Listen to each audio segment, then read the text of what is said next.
Hello అండి, welcome to Godavari recipes. మన గోదావరి రెసిపీస్లో ఈరోజు మామిడికాయ ములక్కాడ పులుసు చేయబోతున్నానండి. ఈ కర్రీ చాలా టేస్టీగా ఉంటుంది. ఇప్పుడు మామిడికాయల సీజన్ కదండి.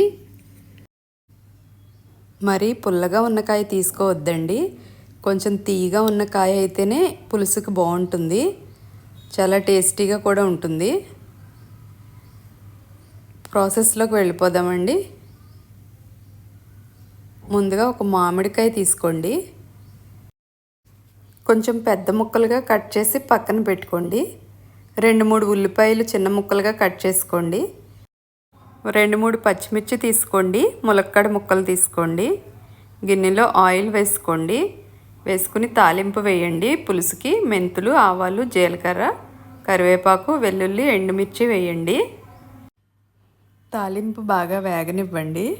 తాలింపు వేగిన తర్వాత ఉల్లిపాయ ముక్కలు, పచ్చిమిర్చి వేసేయండి.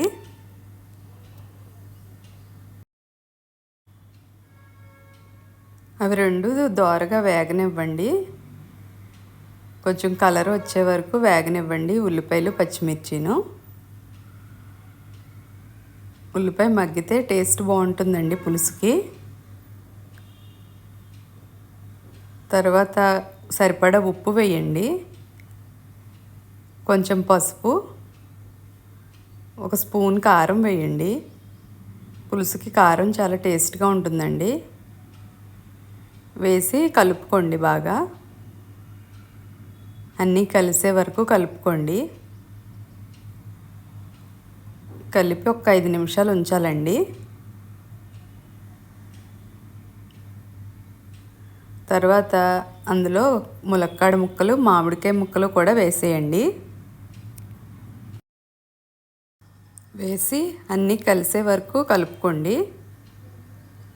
ఉప్పు, కారం అన్నీ కలిసే వరకు, ముక్కలు పట్టే వరకు కలపండి.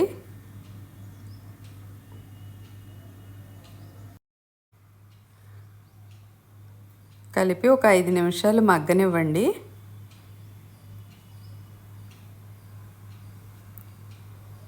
తర్వాత అందులో ఒక 1/2 స్పూన్ ధనియాల పొడి వేయండి.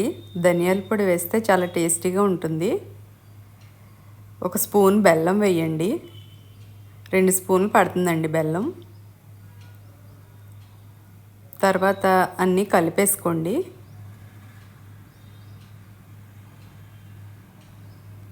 కలిపి 1 గ్లాసు వాటర్ వేసుకోండి. చింతపండు పులుసు అవసరం లేదండి మామిడికాయ పులుసుకి. చింతపండు వేయనవసరం లేదు. మామిడికాయ పులుపు సరిపోతుందండి. ముక్కలు ఉడకటానికి సరిపడా అంత వాటర్ వేసుకోండి.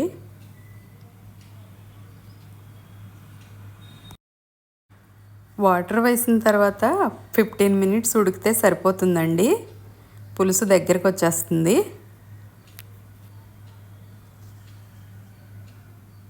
చూసారు కదండి, ఇలా వస్తే చాలు, చాలా బాగుంటుంది కర్రీ. అంతేనండి, ఎంతో టేస్టీగా ఉండే ములక్కాడ మామిడికాయ పులుసు రెడీ. ఈ వీడియో మీకు నచ్చినట్లయితే లైక్ చేసి సబ్స్క్రైబ్ చేయండి. నెక్స్ట్ వీడియోలో మళ్ళీ కలుద్దాం. బాయ్.